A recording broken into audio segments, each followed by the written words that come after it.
இது இயலாதவர்களுக்கு நான் சொல்றேன். முடிஞ்சவங்க இரவு முழுக்க கண் விழிங்க. முடியாதவர்கள் இரவு 3ஆம் காலம் அம்பாள் சிவபெருமானை பூஜித்த காலம் இந்த 3ஆம் காலம் தான்.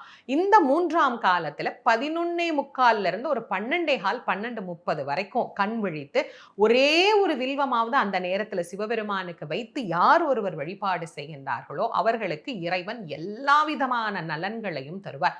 பொதுவா சிவராத்திரி விரதம் எப்படி இருக்கணும் அப்படின்னா, நம் மனதிலே இருக்கக்கூடிய ஆணவத்தை எல்லாம் அகற்றி இந்த விரதத்தை இருக்கணும். நான் செய்கின்றேன். இப்போ எல்லாத்தையும் காட்டிலும் பக்தியில கூட இந்த நான் அப்படிங்கிற எண்ணம் புகுந்துருச்சு. நான் தான் இந்த கோயிலுக்கு இதை செஞ்சேன், நான் தான் இந்த கோயிலுக்கு அதை செஞ்சேன், நான் இந்த அபிஷேகத்துக்கு கொடுத்தேன், நான் இந்த விஷயம் பண்ணேன் அப்படின்னு.